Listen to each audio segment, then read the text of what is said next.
प्राचीन काल में एक नदी के किनारे बसा नगर व्यापार का केंद्र था। फिर आए उस नगर के बुरे दिन, जब एक बार भारी वर्षा हुई। नदी ने अपना रास्ता बदल लिया, लोगों के लिए पानी पीने का न रहा और देखते ही देखते नगर वीरान हो गया। अब वह जगह केवल चूहों के लायक रह गई। चारों ओर चूहे ही नजर आने लगे। चूहों का पूरा साम्राज्य स्थापित हो गया। चूहों के उस साम्राज्य का राजा बना मुशक चूहा। चूहों का भाग्य देखो, उनके बसने के बाद नगर के बाहर जमीन से एक पानी का स्रोत फूट पड़ा और वह एक बड़ा जलाशय बन गया। नगर से कुछ ही दूरी पर एक घना जंगल था। जंगल में अनगिनत हाथी रहते थे। उनका राजा गजराज नामक एक विशाल हाथी था। उस जंगल के क्षेत्र में भयानक सूखा पड़ा। जीव जंतु पानी की तलाश में इधर उधर मारे फिरने लगे। भारी भरकम शरीर वाले हाथियों की तो दुर्दशा हो गई थी। हाथियों के बच्चे प्यास से व्याकुल होकर चिल्लाने व दम तोड़ने लगे। गजराज खुद सूखे की समस्या से चिंतित था और हाथियों का कष्ट जानता था। एक दिन गजराज की मित्र चील ने आकर खबर दी कि खंडहर बने नगर के दूसरी ओर एक जलाशय है। गजराज ने सबको तुरंत उस जलाशय की ओर चलने का आदेश दिया। सैकड़ों हाथी प्यास बुझाने डोलते हुए चल पड़े। जलाशय तक पहुंचने के लिए उन्हें खंडहर बने नगर के बीच से गुजरना पड़ा। हाथियों के हजारों पैर चूहों के रौंदते हुए निकल गए।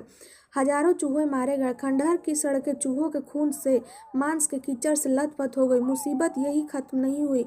हाथियों का दल फिर उसी रास्ते से लौटा। हाथी रोज उसी मार्ग से पानी पीने जाने लगे। काफी सोच विचारने के बाद मूषक राज के मंत्रियों ने कहा, महाराज, आपको ही जाकर गजराज से बात करनी होगी। वह दयालु हाथी है। मूषक राज हाथियों के वन में गए।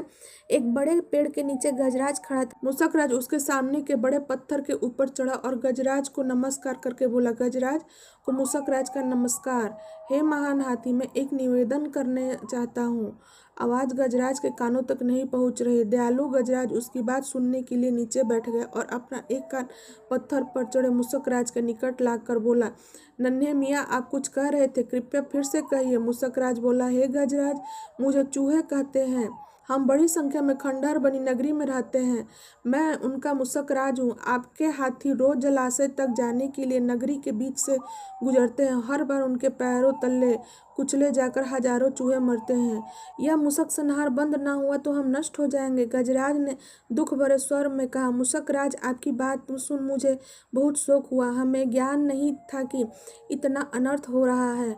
हम नया रास्ता ढूंढ लेंगे। मूषक राज कृतज्ञता भरे स्वर में बोला, गजराज, आपने मुझ जैसे छोटे जीव की बात को ध्यान से सुनी, आपका धन्यवाद।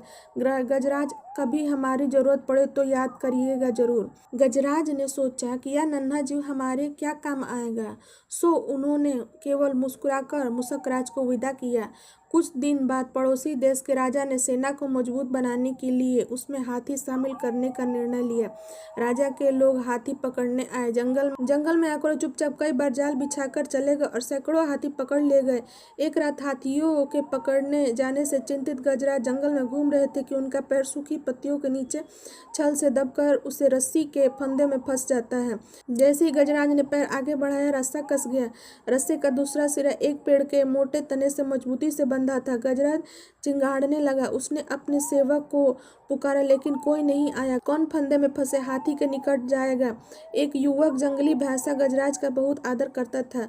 जब वह भैंसा छोटा था तो एक बार वह गड्ढे में जा गिरा था। उसकी चिल्लाहट सुनकर गजराज ने उसकी जान बचाई थी। चिंगाहट सुनकर वह दौड़ा और फंदे में फंसे गजराज के पास पहुंचा। गजराज की हालत देखकर उसे बहुत धक्का लगा। गजराज, बताइए क्या करूं, मैं आपको छुड़ाने के लिए अपनी जान भी दे सकता हूं। गजराज बोले, बेटा, तुम बस दौड़कर खंडहर नगरी जाओ और चूहों के राजा मूषक राज को सारा हाल बताना। उसे कहना कि मेरी सारी आस टूट चुकी है। भैंसा अपनी पूरी शक्ति से दौड़ा मूषक राज के पास गया और सारी बात। मूषक राज तुरंत अपने 20 सैनिकों के साथ भैंसे की पीठ पर बैठा और शीघ्र ही गजराज के पास जा पहुंचा। चूहे भैंसे की पीठ से कूद कर फंदे की रस्सी कुतरने लगे। कुछ ही देर में फंदे की रस्सी कट गई और गजराज आजाद हो गए। आपसी सद्भाव और प्रेम सदैव एक दूसरे को कष्टों को हर लेता है। इसीलिए ये सीख है कि कभी किसी को छोटा या बड़ा नहीं समझना चाहिए। सबको एक साथ रहना चाहिए, क्योंकि एकता में बल होती है।